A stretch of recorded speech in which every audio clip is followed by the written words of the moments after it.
सलामुअलैकुम। चल सलामुअलैकुम भाई, एक बर्गर दे।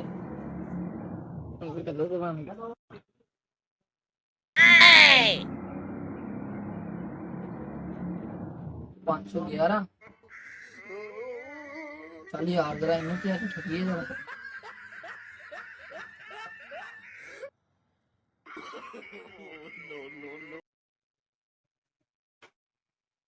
यार भाई एक बर्गर डाल दो। थोड़ा पैसे चाहिए भाई। अरे भाई पैसे भेजा भाई, पैसे दे जा। Oh, no, no, no, no.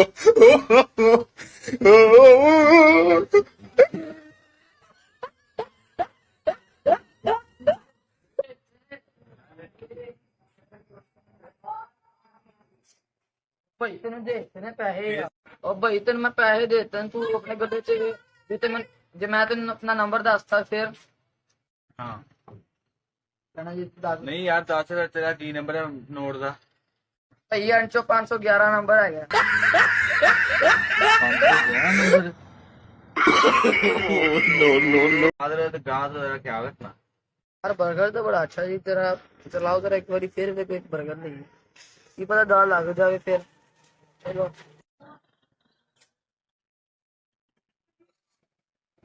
भाई एक बर्गर एक और ला।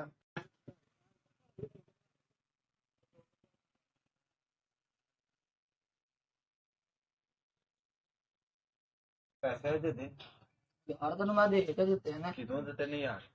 यार तू अपने गले च तेन मैं दिते ना। की नंबर है यार तेरे नोट का। यार इस बार मैं नंबर तो नहीं देखा, मैं झूठ ना बोलना, इस बार मैं नंबर नहीं देखा।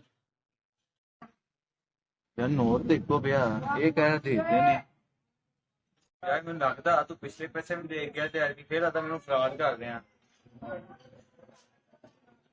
यार भाई तुम माफ कर दे, मैं ना लालच में चाह के सी कि मैं फिर नहीं ये पैसे यार मैं पहले आया कीता सी मेरे को मैं बर्गर जेड़ा लै गया तो मैं पैसे नहीं सी दिते। इस बारी मैं इस करके आया, मैं कि चलो दात ला के देगा। इस करके यार लालच वाकई बुरी बला है यार, माजरत हो गई है। तेन मैं पैसे दे देवांगा यार, माजरत हो गई। लग गया ना पता लालच बुरी बिला। यार पता लग गया। आज तो बाद मैं मैंने बड़ा बड़ा सबक मिले। आज तो बाद ना मैं लालच करांगा, आज फिर दगार करा। ओके भाई अल्लाह हाफिज़।